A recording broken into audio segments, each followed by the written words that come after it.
versículo número 5. Porque es necesario que el obispo sea irreprensible, como administrador de Dios, no soberbio, ya lo vimos, ¿cierto? No iracundo, no dado al vino, no pendenciero, no codicioso de ganancias deshonestas, sino hospedador, amante de lo bueno, sobrio, justo, santo, dueño de sí mismo, leamos el 9, retenedor de la palabra fiel, tal como ha sido enseñada, para que también pueda exhortar con sana enseñanza y convencer a los que contradicen. Pero miremos el versículo número 7, en la parte donde dice, no dado el vino. Entonces dice allí, dentro de las características, que el hombre de Dios, o el pastor, o aquel que un día será pastor, no puede ser un hombre dado al vino. Y vamos a orar, hermanos, para presentar entonces esta enseñanza. Señor, te agradecemos una vez más por tu palabra. Te pedimos que nos hables en esta tarde, en este culto vespertino. Te pedimos que nos guíes y que los hermanos puedan estar muy atentos, no solamente los que están aquí, sino los que oirán quizás un día. Muy bien, hermanos, hoy por la voluntad y la gracia del Señor, estaremos viendo la sexta cualificación de alguien que anhela, alguien que desea el ministerio pastoral o que en la actualidad está sirviendo.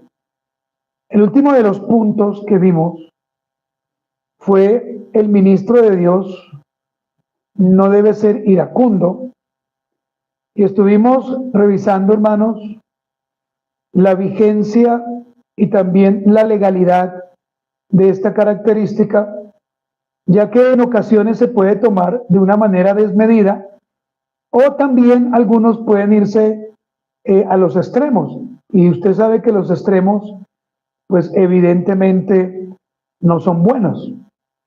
Por lo tanto, es necesario entonces que entendamos que dentro del orden y el gobierno de la iglesia local tienen que haber unas legalidades, tienen que haber unas ordenanzas, pero en el caso de nuestra enseñanza, tiene que haber unas características muy claras, ¿cierto? Para aquel que un día va a ser pastor, va a servir en una congregación o que ya lo está haciendo. Entonces, hermanos, sigamos en esta tarde, Dios mediante, y el punto que vamos a ver hoy es este. Un ministro de Dios no debe ser dado al vino, es decir, no debe ser un borracho. Eso es lo que realmente se quiere decir aquí. Un ministro de Dios no debe ser alguien dado al vino. Esta frase, voy a abrir comillas, no dado al vino, cierro comillas. Esta frase es una frase compuesta del griego paroinos, así como suena, paroinos. Y esta palabra griega, paroinos, significa dos cosas.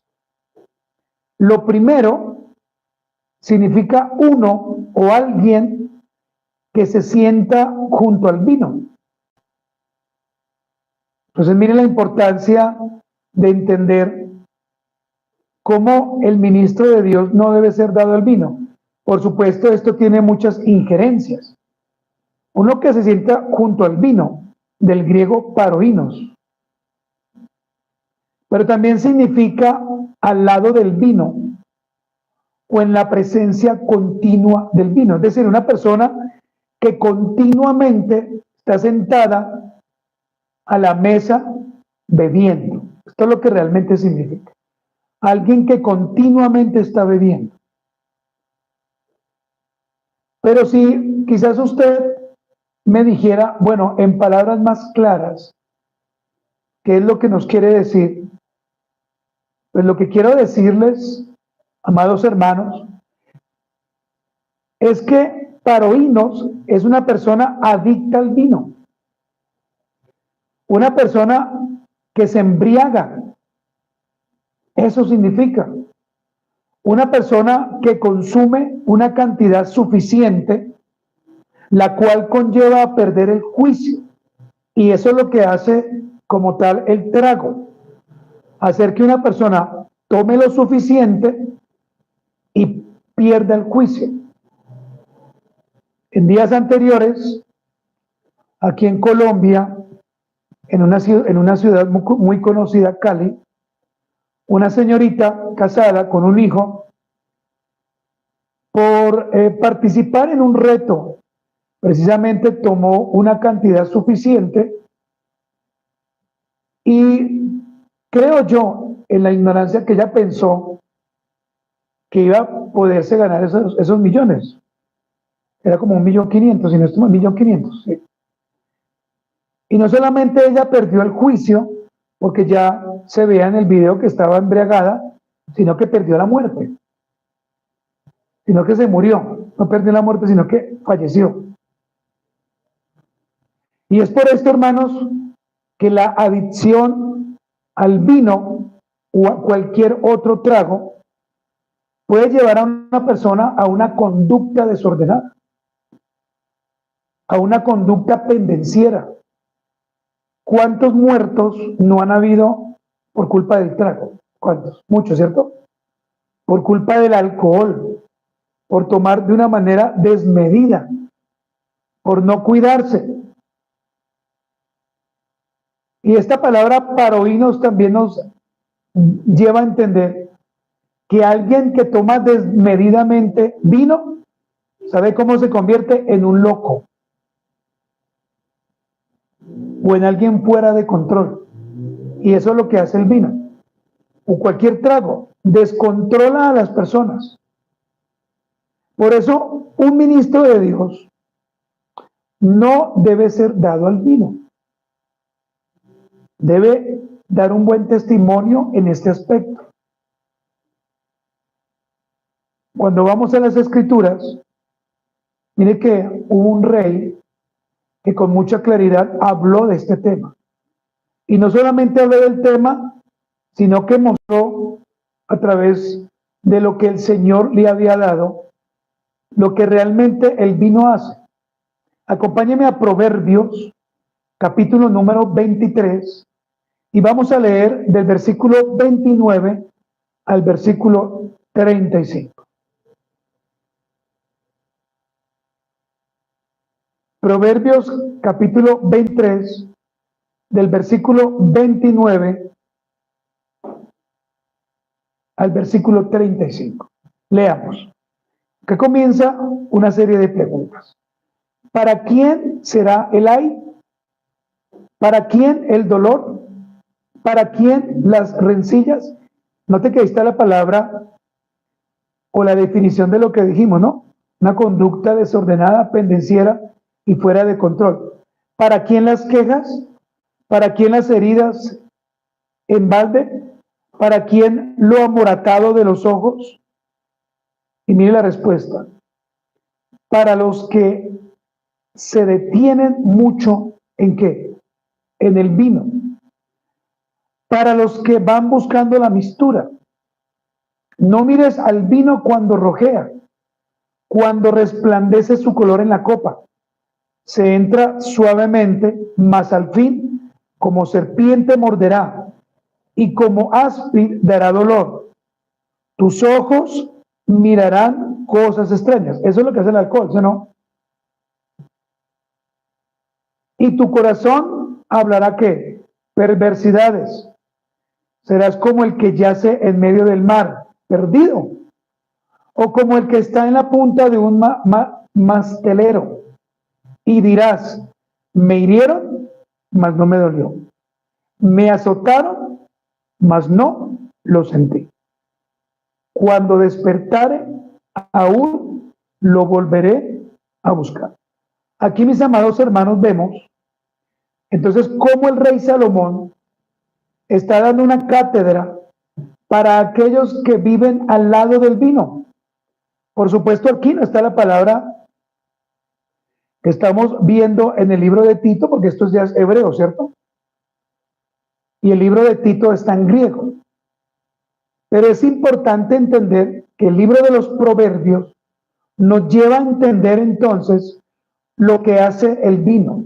El vino ingresa al cuerpo y ¿qué comienza a hacer? Comienza a morder, de acuerdo a lo que dice el texto, como una serpiente. Comienza a dar el dolor. Cuando ya pasan unos varios minutos o horas, la persona que está embriagada, ¿qué hace? Comienza a ver cosas extrañas, ¿cierto? Comienza como a enloquecerse. No sé si de pronto en su familia, o quizás usted, alguna vez experimentó eso. Y mira el verso 34, dice, serás como el que yace en medio del mar. Una persona que está en medio del mar, ¿cómo está? Perdido. No sabe para dónde tomar, para dónde agarrar, pues. Entonces mire que el rey Salomón, en la sabiduría que Dios le dio, nos está mostrando la importancia de no estar constantemente en el vino, ¿cierto? O en el licor. Y agradecemos a Dios porque Dios no permitió, hablo por mí, no sé por usted, que Dios no permitió que estuviéramos metidos allí todo el tiempo, que fuéramos unos borrachos, que nos encontraran en la madrugada tirados al otro día. Y ahora que viene el mes de diciembre, eso va a ser el pan diario. Encontrar hombres, mujeres y aún jóvenes por allá tirados, por culpa del trago. Leamos ahora, hermanos, Proverbios 31, versículo 4 y 7. Proverbios 31, versículo 4 y 7, o del 4 al 7. Dice, no es de los reyes, o Lemuel, no es de los reyes beber vino, ni de los príncipes la sidra, no sea que bebiendo olviden la ley y perviertan el derecho de todos los afligidos.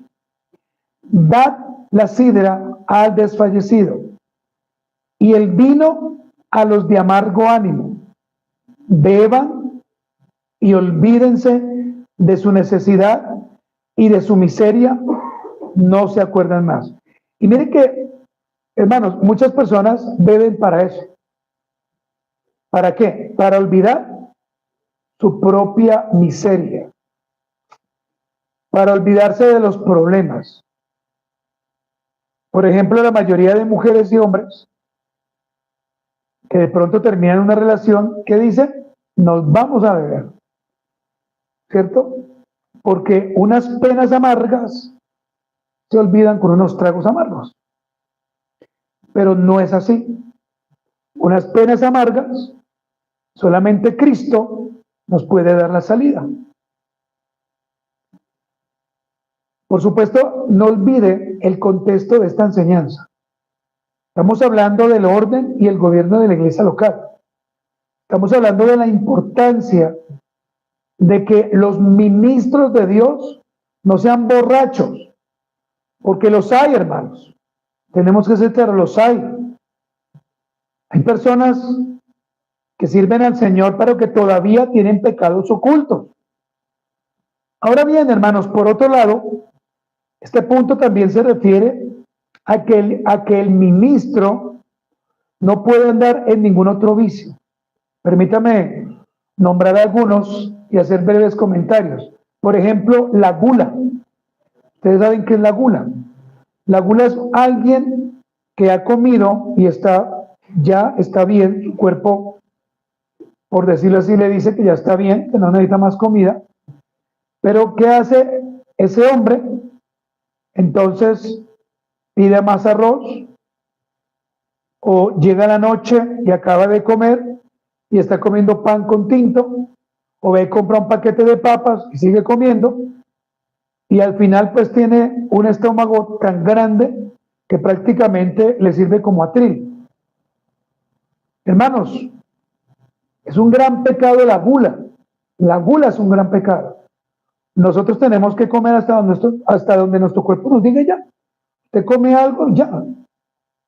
De pronto en la noche come otra vez algo más, en la mañana del otro día.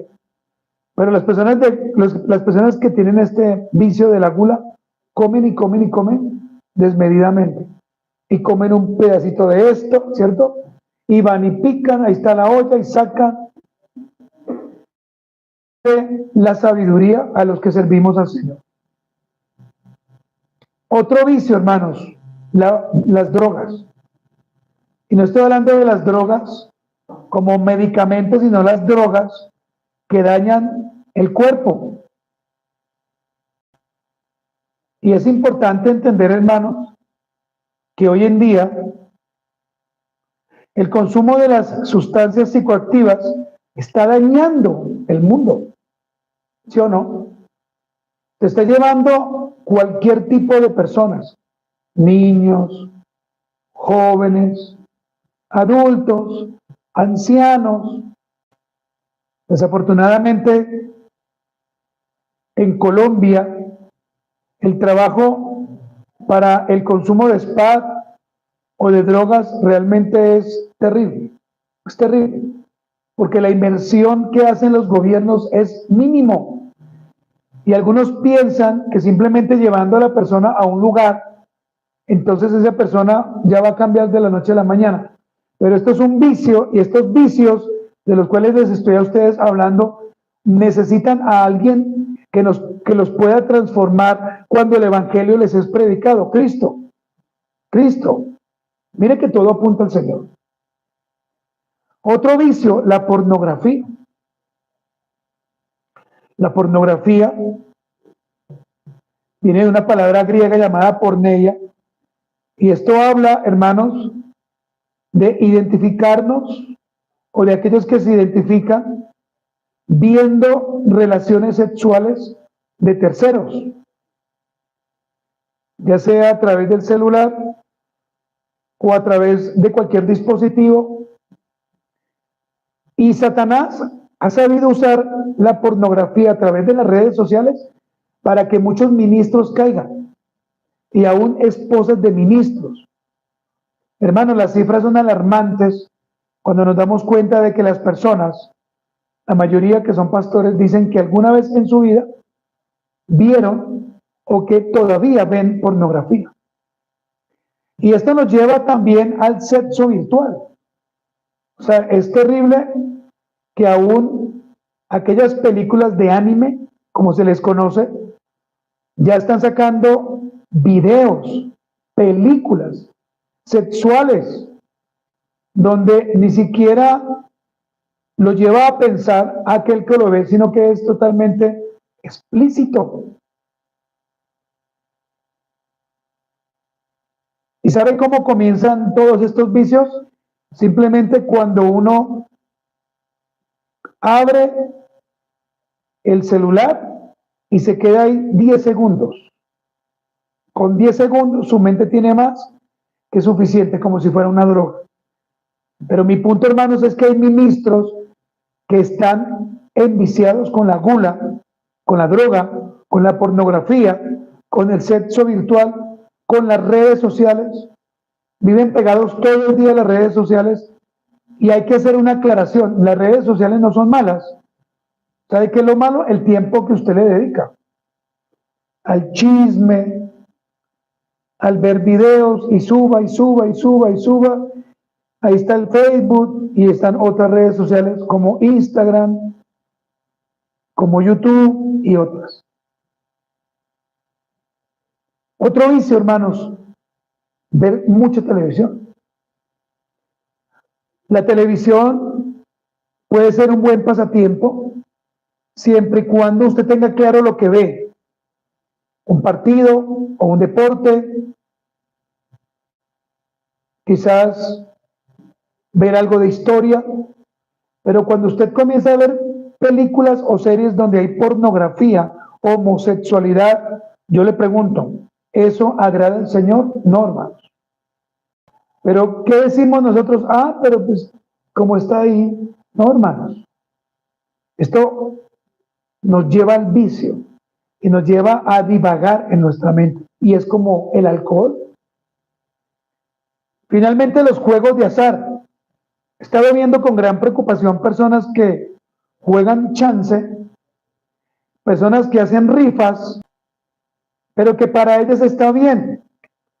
Es verdad, hermanos, que no hay versículos en la Biblia que aprueben la rifa sí o no, o sea, que no la aprueben o que sí la aprueben.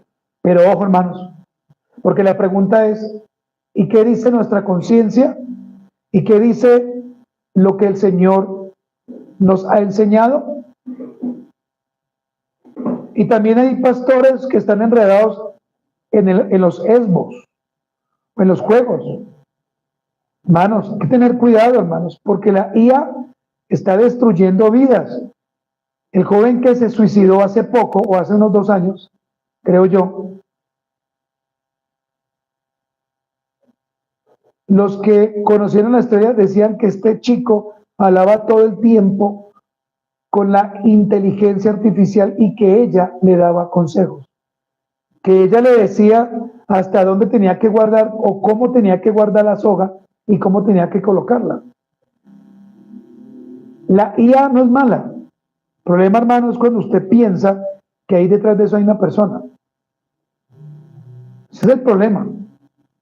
La IA está desplazando aún la Biblia, porque es muy fácil preguntarle y obviamente manda un chorrero de cosas, ¿cierto? Yo la he usado, pero con precaución. Dicho esto, hermanos, y siguiendo con nuestra enseñanza, el siervo de Dios no debe ser dado a ningún tipo de bebida alcohólica, ninguna, y menos si el Señor a ese hermano o a ese pastor lo sacó precisamente de ese pecado. Es decir, si es débil, o lo fue en esa área antes de haber sido llamado al ministerio por gracia. Y aquí quiero detenerme, hermanos, y hacer una aclaración. Si nos invitan a una reunión, la que usted se imagine, la que usted piense, y usted vea que no transgrede la ley moral de Dios, usted puede ir. Claro, usted puede participar, obviamente siempre y cuando no sea en el día del Señor. Claro. Pero ojo con esto, hermanos. Debemos, como creyentes, ser muy prudenciales o tener prudencia. Por ejemplo, si te invitan a un matrimonio, quédate o quedémonos un tiempo prudencial. O sea, no se quede esperando entonces que la novia se quite de su pierna, ¿cómo se llama eso? Bueno, que se quite eso que ya se coloca y se lo tire por allá a alguien a ver si se casa, o el ramo de rosas. No, el Señor sabe con quién usted se va a casar, si es que le da a su esposo. Tampoco no pidas mucho vino, quizás para el brindis, pero si tienes varias opciones, pide mejor que te den agua, o que te den un jugo, o una bebida sin alcohol. ¿Sabe qué hará esto, hermanos? Que nuestro testimonio realmente sea íntegro, sea claro ante los demás, y que no demos de qué hablar, porque el que no es creyente, y cuando ve al creyente tomarse algo, inmediatamente comienza a atacar. En serio. Entonces, si usted se comió 2 platos, véalo, es tragón. Tiene mucha hambre. Si usted se tomó 2 vinos, vea el borrachín. Y así sucesivamente. Entonces, hermanos, debemos ser ¿cómo? Prudentes. Me gustaría también responder la siguiente pregunta, sin caer en el legalismo o en los extremos peligrosos, sin su debida exégesis. ¿Es pecado tomar vino? ¿Ustedes qué piensan? La respuesta es no, obviamente. La Biblia no registra esa impresión, ya que culturalmente se tomaba vino en aquellos tiempos, en el de los reyes, en el de Jesús, en el de los apóstoles. Por ejemplo, en la Cena del Señor, ¿qué tomaron? Vino. Cuando Noé se emborrachó, ¿con qué se emborrachó? Con vino. Pero entonces, ¿cuál sería un sano y sabio consejo? ¿Cuál sería? Es mejor no estar ni siquiera a su lado. ¿De qué? Del vino. Ni siquiera a su lado. Y la pregunta es ¿por qué? ¿Alguien de los que estamos acá o cualquier otra persona creyente o de pronto un pastor por la emoción puede tomar desmedidamente, ¿cierto? Sin controlarse y ¿sabe qué va a pasar? Se va a emborrachar o de pronto a entonar, como se dice. No sé qué significa eso, pero eso lo he escuchado. Como que se le va a notar los vinos, ¿no? Se le va a notar. Y allí, hermano, se caería en el pecado. ¿Y saben qué más? En la vergüenza. Imagínese usted un pastor borracho. O que tengan que sacarlo. O que el pastor diga, no, me tomo el último y ya me voy de acá. Entonces, no es pecado tomar vino, una copa, quizás 2 copas, pero es mejor no hacerlo. ¿Sí? Mejor no hacerlo. Mejor, hermanos, pidamos agua, pidamos vino o pidamos un cóctel que no tenga nada. El día que usted haga su reunión de matrimonio, querida hermana que estás aquí, de la misma forma, dígale a su esposo, mi amor, hagamos una reunión maravillosa, pero sin bebidas.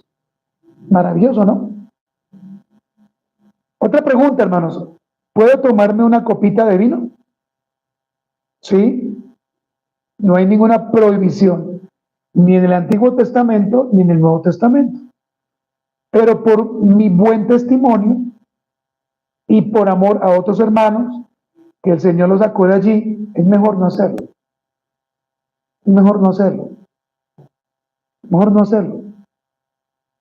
El pastor, el nuevo candidato, no debe ser alguien controlado por sus apetitos, ni de comida, ni cualquier otra cosa. En este caso, por su deseo corrompido, más bien debe estar embriagado ¿de qué? Del Espíritu Santo, como el apóstol Pablo lo enseña. Mire que el apóstol Pablo, hermano, en la sabiduría, y aparte de eso, como un hombre tan inteligente en las Escrituras y en la ley, él entendía que era mejor embriagarse con el Espíritu Santo y no con el vino. Leamos Efesios 5:18, para que usted pueda ver lo que el apóstol Pablo dice. Efesios 5:18. Espero que no se esté durmiendo, hermano, con todos los impulsos de dormir. Efesios capítulo número 5, versículo 18. Claro, hermanos, porque no tenemos ni cobijas ni ruanas para pasar. Dice, no, miren el negativo, no os embriaguéis con qué, con vino, en el cual hay que disolución. Antes bien, sed llenos, pero ¿de qué? Del Espíritu. Qué maravilloso, ¿no? Ahí está, hermanos. Cuando usted le inviten a una reunión que le digan, no, tómese uno, eso tranquilo. Yo conozco personas que ya no toman vino y no whisky. Porque no toman vino, ahora es whisky. Y no se toman un whisky, sino una botella completa. No se toman una cerveza, sino el cispa.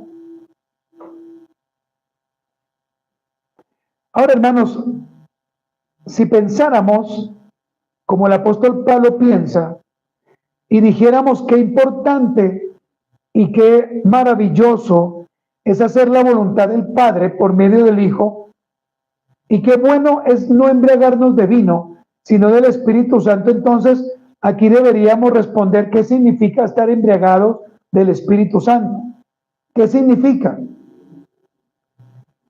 Primero, no significa que coloquen las manos sobre usted y que comience a dar vueltas como si fuera un trompo. Eso no significa, ser lleno del Espíritu Santo, mucho menos estar embriagados. Tampoco significa hablar en unas lenguas extrañas. He escuchado personas que dicen, dejen lo que está embriagado del Espíritu, y aparte de que dan vueltas, hablan algo que es incoherente y nadie entiende. Tampoco significa que el Espíritu Santo los emborrache, porque también he escuchado personas que dicen, el Espíritu lo tomó y está borracho. Entonces, ¿qué comienzan a hacer? A reírse, comienzan a caerse, rompen las sillas, y para la gente eso es de gran alegría, y eso realmente es un espectáculo bochornoso, porque el Espíritu Santo de Dios no hace eso. No hace eso. El Espíritu Santo de Dios es ordenado. Por eso los cultos deben ser ¿cómo? Ordenados, ¿cierto? Claros. La palabra debe ser limpia. Entonces, ¿qué significa estar embriagados del Espíritu Santo? Primero, es un mandato para todo creyente, vivir todo el tiempo bajo la influencia del Espíritu Santo. Eso significa estar embriagados del Espíritu Santo, vivir todo el tiempo bajo la influencia del Espíritu Santo. Todo el tiempo. Ojo, no estoy diciendo cuando vienes al culto o cuando celebras el Día del Señor, que estoy diciendo todo el tiempo. Es decir, cuando me acuesto, cuando me levanto, en mi casa, fuera de ella, en mi estudio, en mi trabajo, en todo lugar, hermanos. Porque es el Espíritu Santo quien debe a mí realmente guiarme, ¿cierto? Por eso el Espíritu Santo es el que nos guía ¿a qué? A toda verdad. Eso dice la palabra de Dios. Número 2, estar embriagados del Espíritu Santo significa estar lleno de su presencia. Lleno de su presencia. Y lleno de su presencia, hermanos, es actuar con cordura. Actuar de una manera prudencial, santa, piadosa. Estar embriagados del Espíritu Santo es estar llenos, de las sagradas escrituras. Es decir, hermanos, que realmente para nosotros sea un gozo, un anhelo, un deseo leer la palabra, estudiarla, dejarnos guiar por ella. ¿Qué aprendiste esta mañana? Bueno, ponlo en práctica. ¿Qué aprendiste a mediodía? Ponlo en práctica. ¿Qué estás aprendiendo ahora? Ponlo en práctica. ¿Qué significa estar lleno del Espíritu Santo? ¿Qué es lo que los ancianos deben hacer? Significa estar embriagados del Evangelio del Señor. Compartir el Evangelio en todo momento que el Señor les permita. Pero el Evangelio bíblico, el Evangelio donde Cristo es el único protagonista, el Evangelio donde el Señor es el Rey, amo y Dios de la vida de ese pastor o de ese futuro pastor y de la iglesia. ¿Qué significa ser embriagado del Espíritu Santo? Significa ser dominado 24/7 por el Espíritu Santo en cada una de las áreas de nuestra vida, es decir, alma y cuerpo. Recuerde que nosotros creemos que somos dicótomos, por lo tanto creemos que tenemos un cuerpo, porque obviamente lo tenemos, y un alma. Y la palabra alma es la palabra intercambiable para espíritu. Entonces, tanto nuestro cuerpo como nuestra alma deben estar, ¿qué? Dominados por el Espíritu Santo. Y yo te pregunto a ti, amado hermano, ¿tu vida está dominada por el Espíritu Santo las 24 horas de los 7 días? ¿O solamente cuando vienes al culto? ¿Qué significa estar embriagados del Espíritu Santo? Significa ser un ejemplo en cuanto a mi estilo de vida. Y cuando hablamos de un estilo, estamos hablando de ser un verdadero creyente. Lo que vimos esta mañana, ser un verdadero ¿qué? Creyente, un verdadero cristiano, un verdadero hombre o mujer de Dios. ¿Qué más significa ser embriagado del Espíritu Santo? Pues hermanos, ser un modelo. ¿Por qué? Porque tenemos al mejor modelo, Cristo. Cristo es nuestro mejor modelo. No hay otro. Anota esta cita allí, Lucas 4:1 y después Lucas 4:14. Usted lo puede ver allí en su casa. Lucas 4:1 y después Lucas 4:14. Realmente es triste que un pastor sea dominado por algún vicio, juegos de azar, pornografía, redes sociales, gula, entre otras cosas. Es un pecado que nosotros como pastores estemos dando un mal testimonio pensando de que los que nos ven se hacen los de las gafas. Es necesario, mis amados hermanos, entender como Cristo en Lucas 4, versículo 1, que Él venció a Satanás porque Él entendía claramente lo que la palabra de Dios decía, porque estaba lleno del Señor. Qué lamentable es ver creyentes que asisten a iglesias donde su pastor es un borracho, donde su pastor es un fornicario, y lo más terrible, no lo han puesto en disciplina, sino que lo han sacado de allí para otra iglesia, para que nadie más se entere de lo que pasó y siga haciendo allí sus suciedades. Por eso, hermanos, es bueno que usted vigile al pastor. Y si usted ve que el pastor no cumple, pues es mejor reunirse y decirle al pastor, pastor, chao. Usted no sirve. Amén. ¿Me están entendiendo, hermanos?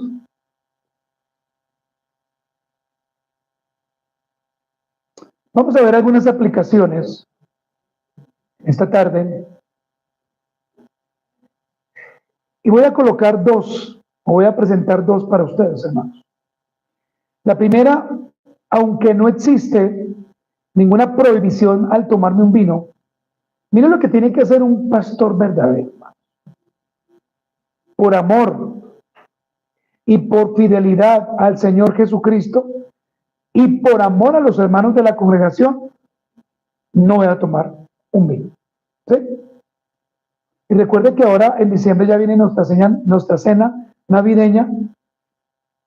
Así que, hermanos, el Señor nos ayude. Y recuerden, hermanos, que estamos muy pronto a hacer un cambio interno en la cena del Señor. Vamos a tomar vino, hermanos. Vino. Entonces, el Señor nunca dijo que cambiáramos a jugo de la vid por causa de usted. No, debemos hacer como el Señor hizo en su palabra. Entonces, hermanos, que el Señor nos guarde y nos ayude a ser fieles. ¿Qué, hermanos? A ser fieles. Pero sobre todo a tener dominio propio, hermanos. Dominio propio. Ese es otro problema que no tenemos. Dominio propio. Aplicación número 2, hermanos. Nuestra mirada, escuche, siempre debe estar puesta en Jesús. Siempre, hermanos. Y hoy leímos precisamente el libro de Hebreos, capítulo 12, versículo 1 y 2, donde dice que nuestra mirada debe estar puesta ¿en quién? En Jesús, el autor y el consumador de nuestra fe, de la fe del creyente, ¿no? No de un impío. Entonces, hermano, ¿está cayendo usted en algún pecado? Vaya a Cristo, ponga la mirada en Cristo. Amado pastor, estás viendo esta enseñanza. Amado ministro, sé de ejemplo para tu iglesia, sé de ejemplo para tu familia, sé de ejemplo para tu grey. Frente a estas situaciones tan terribles. Busca ayuda en la palabra y busca ayuda en hermanos piadosos que nos puedan ayudar. Muy bien, vamos a ponernos de pie, hermanos, en esta tarde, y vamos entonces a orar al Señor. Póngase de pie, hermano, estírese si usted lo quiere hacer, tranquilo, y vamos entonces en esta tarde a orar. Antes de que terminemos, estírese un poco si usted lo quiere hacer y oremos. Señor amado, te damos gracias. Hemos tenido realmente una tarde maravillosa, una mañana y un mediodía realmente muy precioso. Ayúdanos, Señor, para que nuestra vida sea una vida loable, una vida que realmente muestre lo que tú nos has permitido hacer. Señor amado, delante de ti hoy queremos presentarnos. Presentamos el ministerio y la vida del ministro, pero también la vida de la iglesia.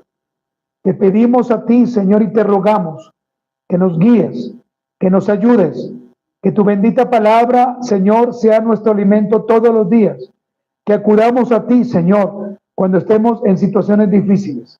Gracias, Padre, por ayudarnos. Gracias por guardarnos.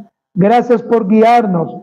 Gracias, Señor, por darnos tu palabra bendita, la cual nos guía, la cual nos ayuda, la cual nos vivifica. Señor, ayúdanos a ser fieles, tarde o temprano, pero creemos, Señor, que se está cumpliendo. Tú nos darás esa gracia especial para que sigamos avanzando en Cristo. Bendice a mis hermanos, bendice, Señor, la iglesia, y permítenos que cada uno de aquellos pastores que están pasando por momentos difíciles a través de los vicios sean restaurados, Señor, y aquel que necesita ayuda, Señor de la gloria, pueda buscarla. Te lo pedimos en el nombre de Jesús. Muy bien, damos gracias a Dios, a las personas que en esta mañana